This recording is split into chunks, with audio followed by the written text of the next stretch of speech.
let us start right away. Let me first welcome our board members. We've got our Emeritus Chairperson, Dave Stewart. Dave, welcome. We also have Christina Teichman, one of our board members. And then we've got our staff right here in front. They can introduce themselves later. Welcome to you. And the three gentlemen on that side flew in this morning from wherever, and so I'm very, very happy. And as you can see, the idea today is to give, now I need to get my terminologies right, because I'm a baby boomer. So we've got Generation Z and our millennials right here in front. And the idea is for them to speak their mind on constitutional matters this morning. And baby boomers, we will add our voice as the day progresses. Then I also would like to just welcome our journalists from Network 24, Rapport, The Citizen, and others. Welcome to you. And then we've got a representative from the Free Market Foundation. Welcome, sir. We also have Mr. Singh from the IFP. And then we've got a representative from the Swedish Embassy. Welcome, sir. So yes, I believe some people went to a different Sun Square in Gardens, but they're on their way back. So what is this day all about, ladies and gentlemen? I spent 3 days, or 2 days of the 3 in Gauteng, and the Department of Justice organized a conference on 30 years of human rights. And the idea was to dissect and to analyze and to argue, debate in terms of the successes, the challenges that we still face, and where some things went horribly off the rails. And I must say, Chief Justice Zondo delivered a very, very good speech, and he highlighted the importance of the independence of the judiciary. But he then expressed his concern about the state of our institutions and the levels of corruption, the levels of undue influence, and so forth. And he shared that in the presence of the President. We also had the Statistician General of Stats SA, and he spoke at length about what we have achieved in terms of housing, water and sanitation, electricity, and so forth. And he also highlighted the many challenges that we face. And numbers don't usually lie. And we had a lot of very good inputs from stalwarts such as Matthew Sposa and others, and from Labour as well. But ladies and gentlemen, what was my biggest takeaway? My biggest takeaway is we can talk until we blue in our face about human rights and the realization of human rights in South Africa and the Bill of Rights specifically. But if our economy is not growing, if there's no money to fund education, to fund health, and to ensure that we give expression to the Bill of Rights, then we are not going to achieve much in that space. But money is one side of the coin. I think the other side of the coin is servant leadership. We can have elections until we blow in our face, but if people that are appointed in critical positions, if they are not there to serve the country, to serve the Bill of Rights, often we want the Bill of Rights to serve us, but we have to turn our mentality around to say, to what extent do we as citizens contribute to the realization of the Bill of Rights? Then I don't think we will achieve anything, and our country will just regress. And I think that's the kind of culture, the kind of thinking that we as the foundation would like to inculcate, change the mentality, change the thinking around what we can do to serve our country.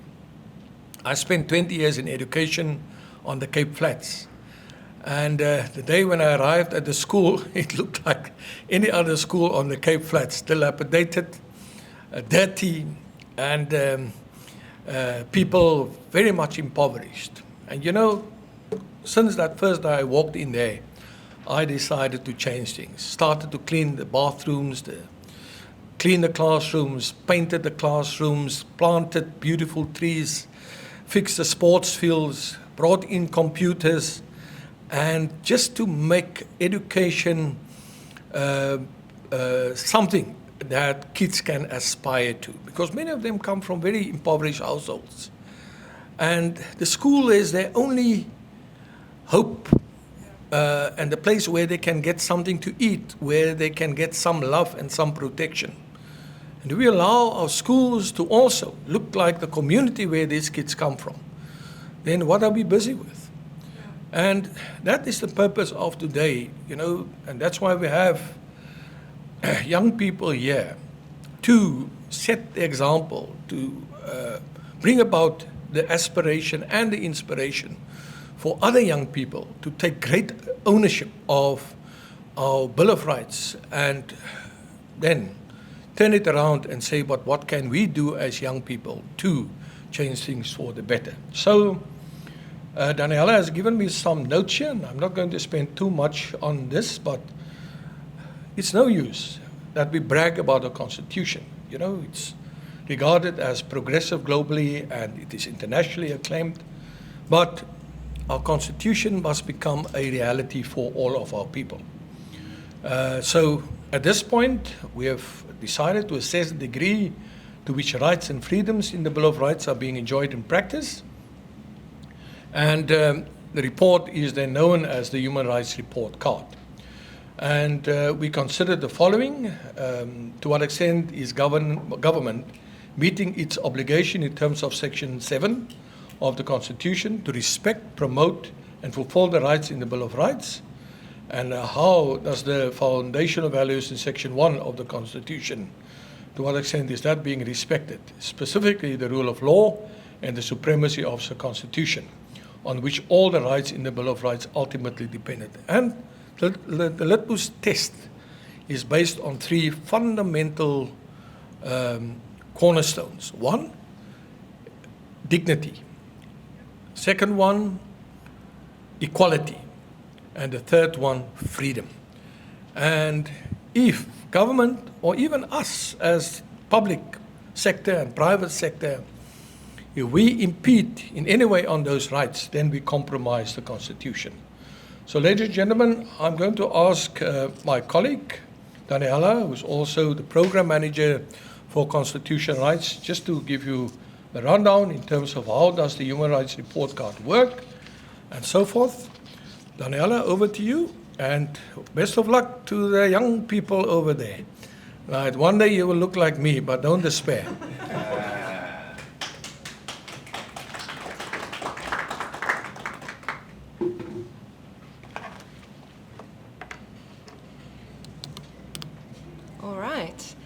Good morning, esteemed guests. As Christo said, I am Daniela Ellerbeck. I'm the Constitutional Programs Manager at the Foundation. I am also an attorney. So, as Christo stated, every year, this report card assesses the degree to which rights and freedoms enshrined in the Constitution are being enjoyed in practice. Because we've got this wonderful Constitution, but is it a lived reality? Again, the Foundation's vision is to make our constitutional democracy a lived reality for South Africans. So the following are what the Foundation identified as the 10 constitutional rights that are most under threat. Now, firstly is the right to life. Threats include the escalating murder rates, indicative of systemic failures in law enforcement and crime prevention, firearm mismanagement, with over 1,000 murders being linked to police-issued firearms since 2016, and SAPS officials admitting during the course of 2023 to selling guns to criminal gangs, combined with inefficiencies in law enforcement and systemic failures in other government services such as healthcare and water access, exemplified, for example, by the Hammanskraal water scandal in Gauteng that sent shockwaves through the country, with a major cholera outbreak arising from the neglect of the water infrastructure in Hammanskraal that caused the death of 23 people, with a further 229 being hospitalized. So we've got escalating murder rates, a struggling law enforcement system, firearm mismanagement in the law enforcement system, inefficiencies in government services, some even leading to deaths of people because they couldn't drink the tap water. All of this led to the right to life being significantly threatened in 2023, leading to it being awarded an E-. Now, we graded the rights A through E. A, you will see from your summary sheet, if you turn to page 3, is excellent. In other words, that right is being enjoyed very well in practice. B, okay, in practice it's being enjoyed good. C is moderate, D is poor, E is very bad. And then we would award a plus, equal, or minus sign. Plus would show that there was improvement, equal, no change, and minus is deterioration. So the right to life was awarded an E-, which is very bad and deteriorating. From last year's report, you would see it was awarded an E equals, in other words, no change. So turning to the second right that is very much under threat is healthcare, food, water, and social security. So healthcare is severely threatened by the National Health Insurance Bill, the NHI, that everyone would know about by now. And the NHI embodies severe uncertainties, like the procurement of funds to finance the universal healthcare coverage, which greatly risks limiting the right to access to healthcare that the Constitution enshrines in Section 27, as well as the destruction of the private healthcare sector. Food. So according to news reports last year, food inflation hit a 14-year high at 13.4%, making access to sufficient food all the more difficult for South Africans. When it comes to water, we've already mentioned the Hammanskraal water crisis in Gauteng, where people died from contaminated water. On top of this, we also have the Department of Water and Sanitation's 2023 Blue Drop report, which found that less than half of South Africa's drinking water is safe for consumption. Now, again, the Hammanskraal water crisis, which saw residents being asked to refrain from drinking tap water, accentuates these dangers. And when it comes to social security, the last aspect of this right, South Africa has one of the world's most expansive social grant systems, with 47% of the population relying on monthly grants. And last year, SASSA, responsible for paying these grants, failed to pay these beneficiaries on time, with money running out at multiple sites. Many beneficiaries, including pensioners, had to resort to camping outside of SASSA's offices. Now, all of this contributed to this right being graded as E, very bad. Turning to inequality, South Africa's constitution says that we are a country founded on the value of non-racialism. However, the Employment Equity Amendment Act of 2023 and regulations made in terms thereof risks unfairly discriminating against South Africans based on their race and perpetuating rather than solving racial inequalities in employment and impeding social cohesion and economic progress. My learned colleagues will talk about how the results of some of the draft regulations made in terms of this act would have resulted in what the regulations call coloured and Indian people being virtually unemployed in a number of provinces. The water regulations proposed in 2023 would introduce race-based water quotas for use. So depending on the size of their water needs, farmers or companies not meeting the prescribed racial share allocation, ranging from a quarter, 25%, to 3/4, 75% of what the regulations term as black people, would face denial of access to water.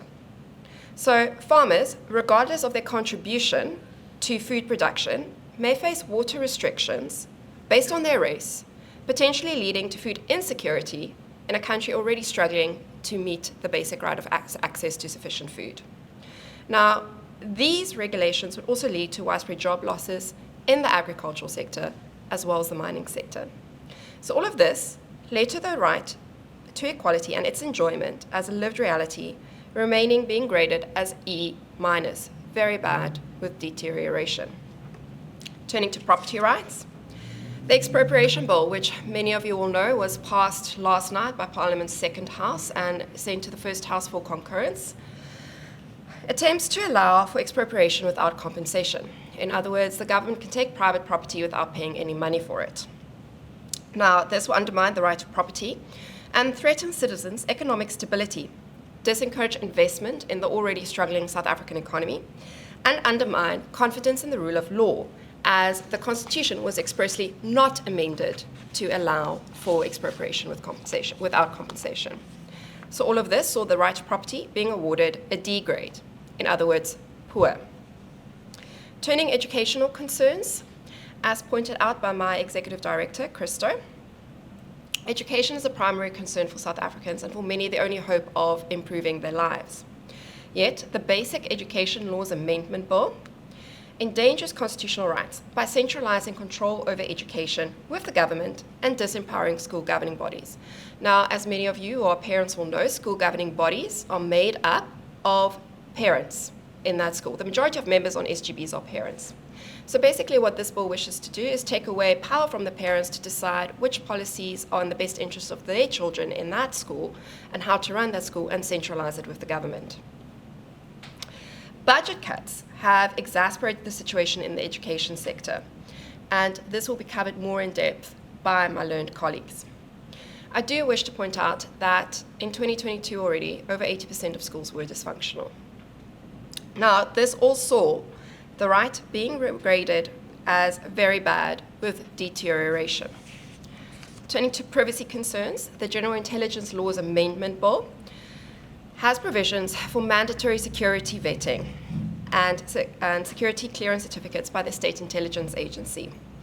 And this would include persons or institutions of national security interests, which is very widely defined and can mean anything from educational institutions to civil society organizations to journalists. And this poses a very serious threat to various rights, including the right to privacy.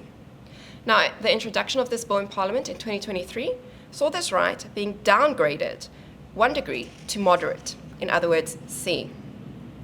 Turning to threats to freedom of expression.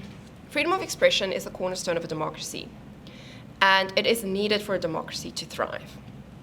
How on earth can we expect to have a functioning democracy if we cannot talk to one another and find the way forward?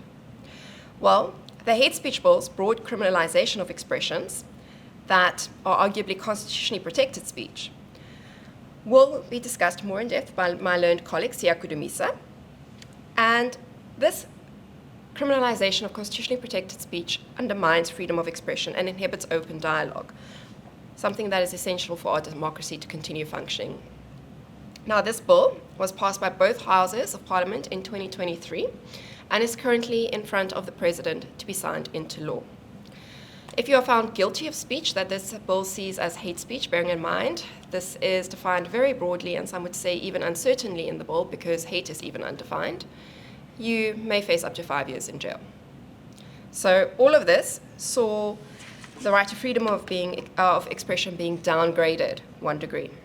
Turning to threats to freedom and security of person, we've already said that threats to the right to life are one of the biggest threats facing the rights in the Constitution. So freedom and security of person follows this closely, with gender-based violence remaining a scourge.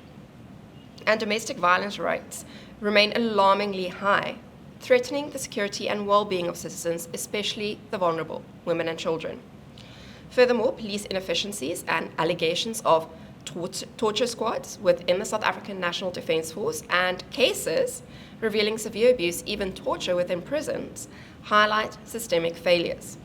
This also the enjoyment of the right to freedom and security of person being rated as D, very bad with deterioration. Housing crisis. Now, anyone in Cape Town would have seen that we are seeing an increase in homelessness. Now, the increase in homelessness and the housing shortage across South Africa exacerbates inequality and violates the constitutional right to adequate housing. It also perpetuates social instability and impedes economic growth and progress, particularly impacting marginalized communities and vulnerable people groups. Now, South Africa's shortage of decent, affordable housing and the rising homelessness crisis saw this right being downgraded 1 degree to moderate. Lastly, environmental hazards. Various court cases during 2023 involved harmful emissions from coal plants that endanger public health and violate the constitutional right to a safe environment. Now, this disproportionately affects marginalized communities and future generations. So thank you for your kind consideration. These are the rights that are the most at threat that we identified from our report that covers the period from 1st January 2023 to 31st December 2023. I will now hand over to my learned colleague, Shaun, who will look at the macro and micro environmental factors that impacted on the enjoyment of the rights in the Bill of Rights. Thank you.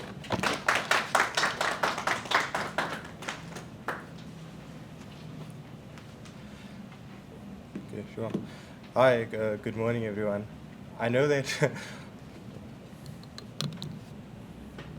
Sorry, apologies. Some of us are vertically challenged.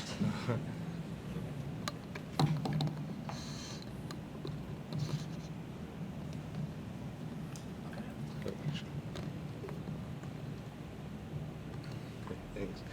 I know that after probably hearing such disastrous downgrades and acts of situations of human rights decreasing, allow me to just start by saying that South Africa is still a healthy, multifunctional and multi-party democracy with an independent judiciary.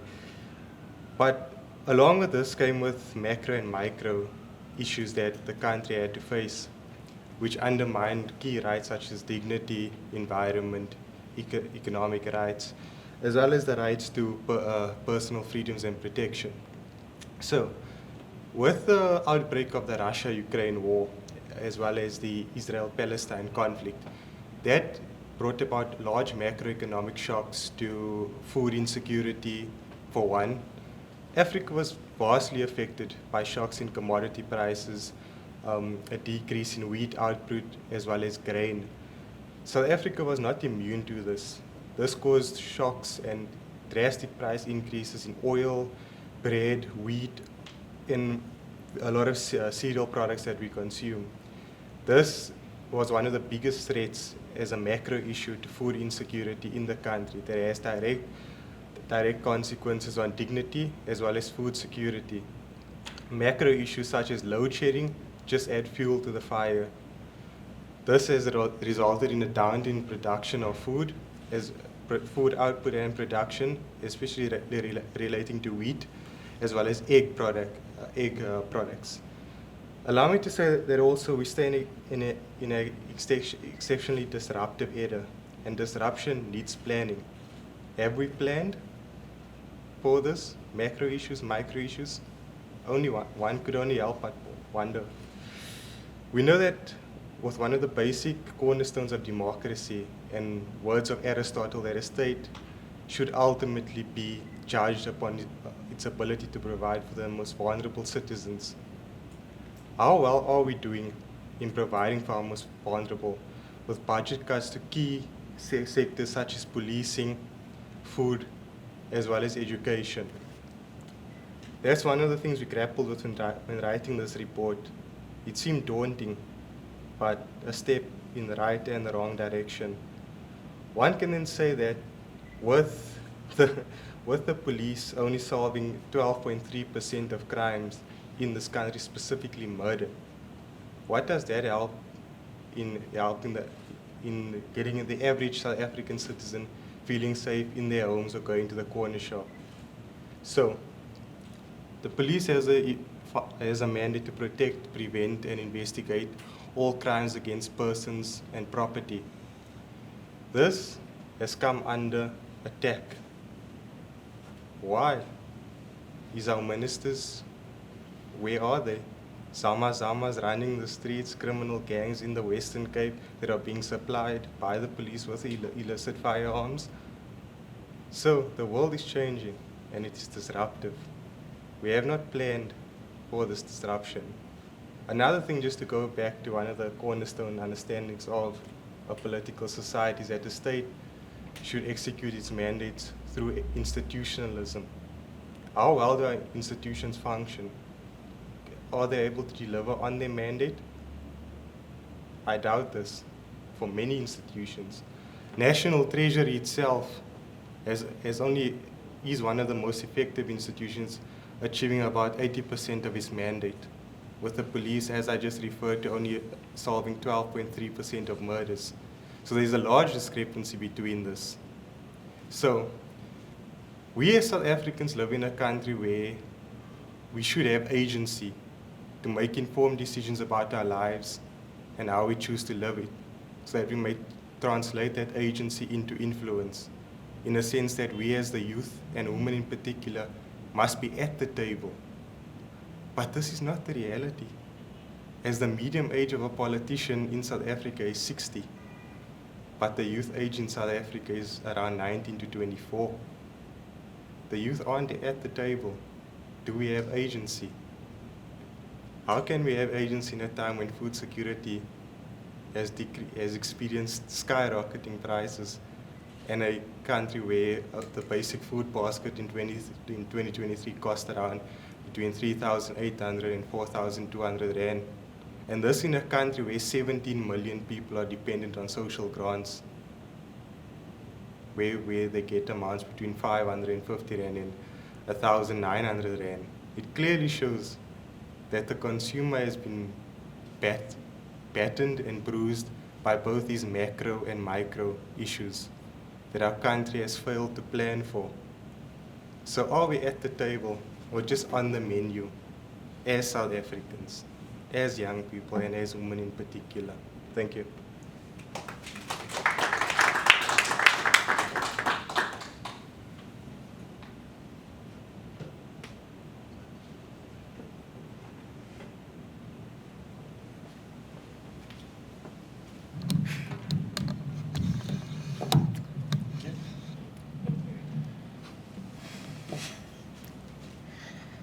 The height situation. Thank you so much, Shaun, for that insightful macro and macro analysis. Dear esteemed guests and learned colleagues, we are heading towards the 7 general elections that coincide with South Africa's 30 years of democracy. This makes the 2023 Human Rights Report Card assessment of the political landscape very much important. Our report divided the developments in 2023 into 2 issues, the threats and the strengths. I'll start touching on the threats. So with regards to the right to privacy, freedom of religion, belief and opinion, freedom of association and freedom of expression, which are all related to political rights, the report has found the following developments posing direct dangers to these rights being enjoyed in South Africa. The first one being the General Intelligence Laws Amendment Bill, GILAB, a new bill that intends to amend powers and mandates of South Africa's state intelligence services. The bill was tabled in Parliament in November 2023. While the bill aims to do some good by splitting the foreign and domestic branches of state security agency, it raises apprehensions regarding the potential infringements it has on the above-mentioned rights. The report card cautions that should the bill be passed into law, it will constitutionalize arbitrary surveillance of civilians, organizations, among others, threatening to compromise the very democratic values it aims to uphold, especially those of privacy, freedom of association, expression, religion, and political rights. The second threat that the report card has identified is that of the prevention and combating of hate crimes and hate speech bill, often known as the hate speech bill. As it just awaits to be signed into law by the president, the bill itself poses serious threats to freedom of expression. The bill aims to criminalize expressions it sees as hate speech. It ironically fails to define what hate is, as my colleague Daniela have alluded. Thus, due to its broad, vague, and secular definitions and provisions, it stands to potentially criminalize legitimate discourse and dissent which the Constitution sees as protected. It may inadvertently suppress viewpoints, as people will most likely self-censor rather than face the outlined heavy jail sentence. This trend actually inhibits open dialogue and free speech, which are all central to the ethos of democratic society and for it to function and thrive. The report card cautions, therefore, that should the bill become law, it would have a crippling effect on citizens' willingness to express themselves freely and open on controversial issues.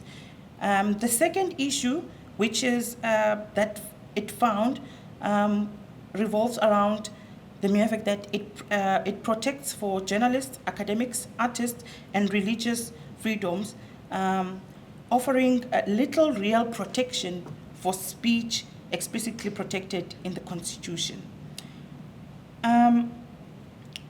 The second aspect in terms of political rights that we highlighted within the report card is that alludes to strength. This then shows that everything is not hopeless, though.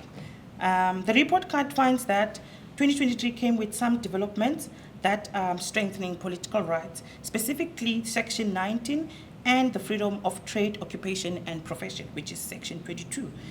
These include the Electoral Amendment Act, which came into effect on the 19th of April 2023, which seeks to allow independent candidates to contest provincial and national elections.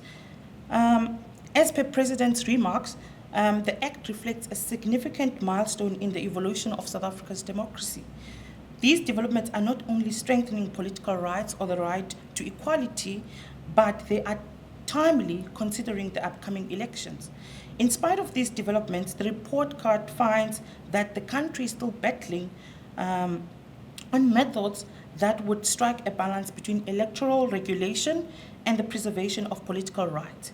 Two court cases have actually highlighted these challenges. The first being the case of Independent Candidate Association, SANPC, versus President of South Africa and others. And the second being the One Movement South Africa, NPC, versus the Republic of South Africa. Firstly, the Independent Candidate Association case challenged the Act's 200 split of seats in the National Assembly, arguing that this split favored political parties and undermined the values of voters for independent candidates. The court's ruling reaffirmed Parliament's discretion in structuring the electoral system, while emphasizing the need to balance proportionately and avoidance of overhang, ultimately determining that the split did not infringe upon political rights. Secondly, the case challenged the 15% signature requirements for independent candidates and seat allocations recalculations. The majority of the court ruled that the 15% signature requirement unjustly limits political rights, especially the freedom to make political choices and stand for public office, unfairly and arbitrarily. Since there was insufficient time for President to rectify the Act before the 2024 elections, the court has made an interim order that would apply for 24 months. That 1,000 signature requirements for contestation by independent candidates must be read in. The above cases highlight the ongoing tensions between electoral regulations and preservation of the fundamental rights, especially political rights, arguing a delicate balance to uphold democratic principles in South Africa's electoral process. And then the second development that actually appeared as a strength in terms of political rights and all associated rights was that of the implications of citizenship. The first being the losses of rights, and the second being the unregistered children. While the Supreme Court of Appeals declaration in Democratic Alliance versus Minister of Home Affairs saw immigrants with dual citizenship regain their South African citizenship, which strengthened their right to citizenship and allowed these South Africans abroad to exercise their right to vote, the ongoing challenges of more than 250,000 children being unregistered limits them to the access of healthcare, to the access of education, to the access of grants, and that actually limits them to enjoy the benefits of being South African citizens. And I now then hand over to Ismail, who will conclude the presentations this year. Thank you.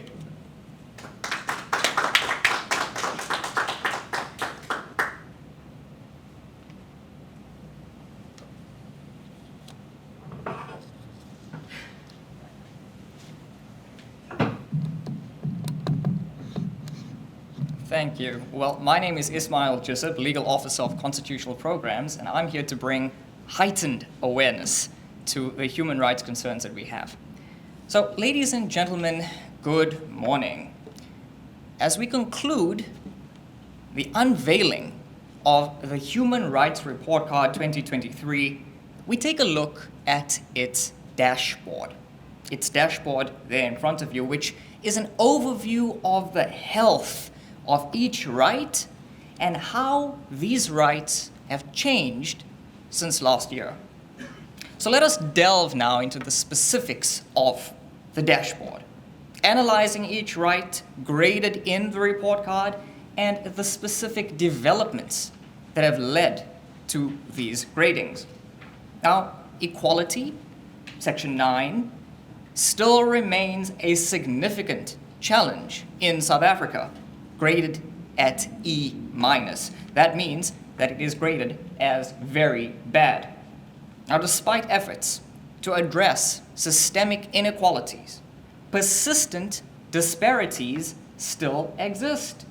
Race-based legislation, such as the Employment Equity Act, have raised concerns about perpetuating racial divisions, contributing to the stagnant grade.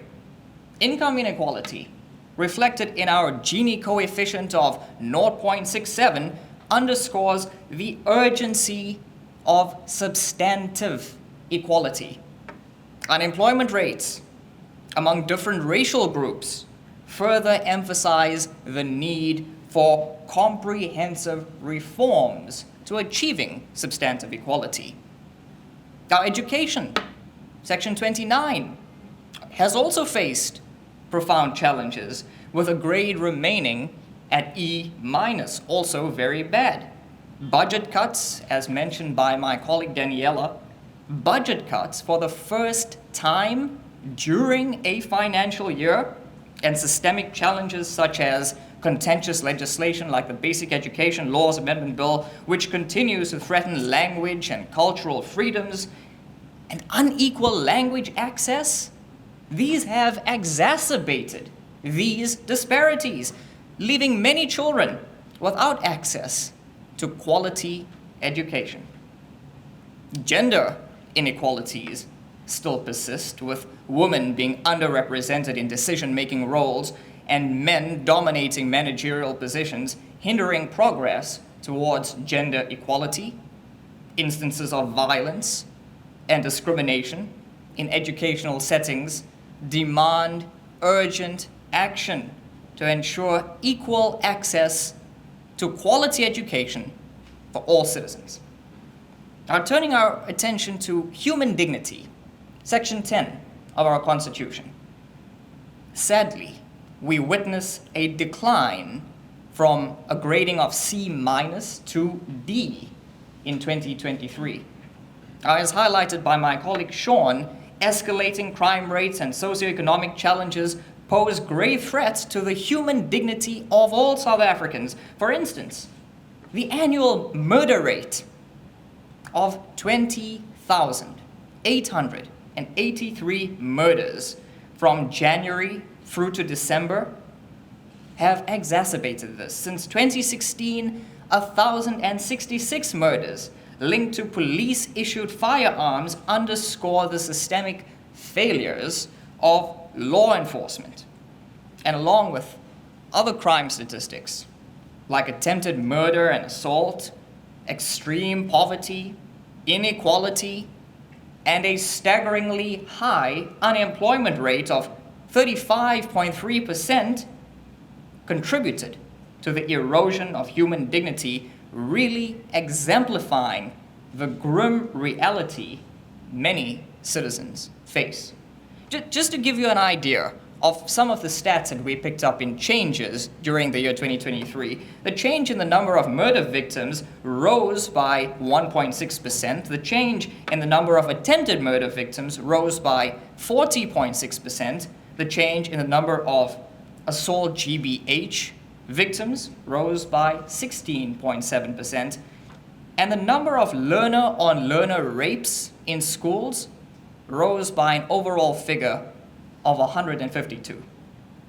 Now, additionally, the persisting issue of school pit toilets or pit latrines pose a risk to young learners' safety, directly infringing on their right to human dignity.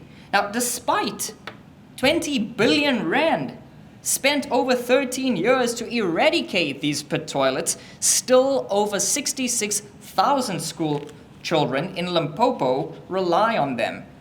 And this reflects a lack of political will and inefficiencies in addressing critical sanitation needs.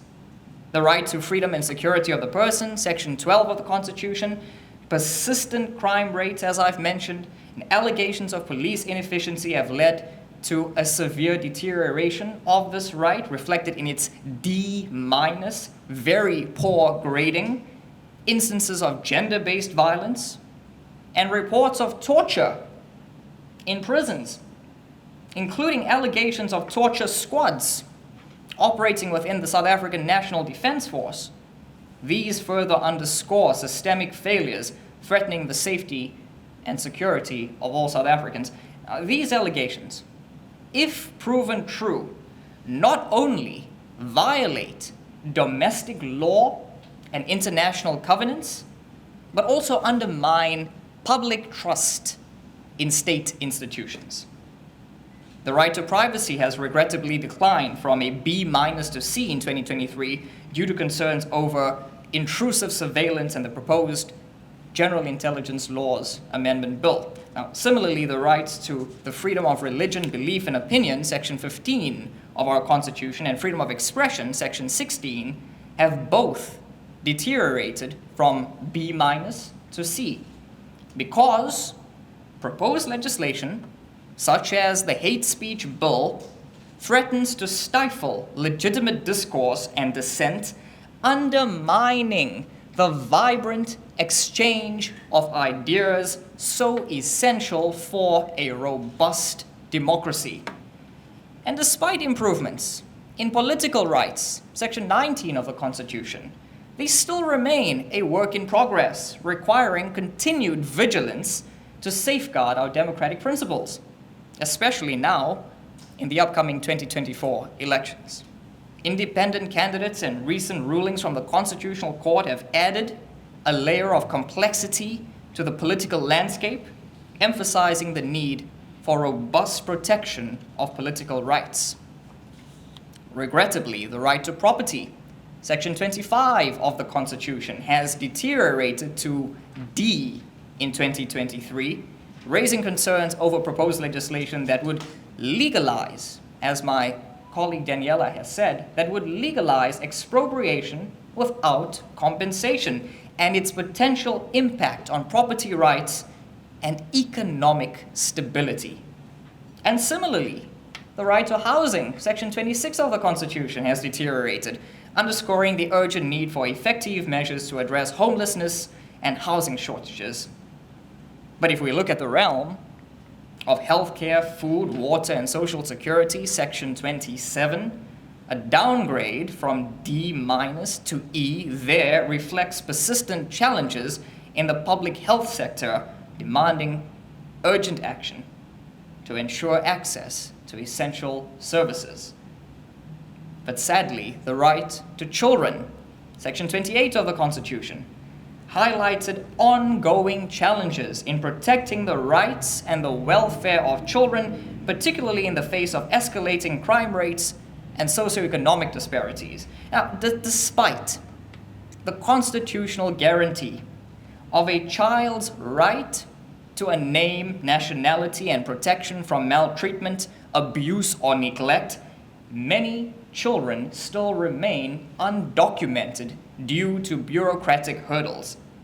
And moreover, high rates of child poverty, with a shocking 51% of children living in metric poverty in 2023, and more than 4.8 million children living below the poverty line, coupled with alarming crime statistics, necessitate urgent, comprehensive measures and community support networks. Regrettably, the right to cultural, religious, and linguistic communities, section 31, has also deteriorated, underscoring ongoing challenges in protecting the rights of diverse communities. So, ladies and gentlemen, to summarize, what have we seen? Overall, the year 2023 has seen a deterioration in 16 out of 27 rights. No change in grading in 5 of 27 rights, and an improvement in grading in just 6 of 27 rights. So in conclusion, the Human Rights Report Card for 2023 is not merely just a reflection, but a call to action. It lays bare the stark realities of our human rights landscape, highlighting both progress and regression. So as we navigate through these challenges, let us not falter, but rather unite in our resolve to safeguard the dignity, equality, and freedoms of all individuals. Together, through our collective efforts and unwavering commitment, we can build a society where human rights are not just ideals, but lived realities for all citizens. I echo the vision iterated by our Executive Director, Christo van der Rede, who says so elegantly and eloquently, let us make our constitutional democracy a reality for all South Africans. Thank you.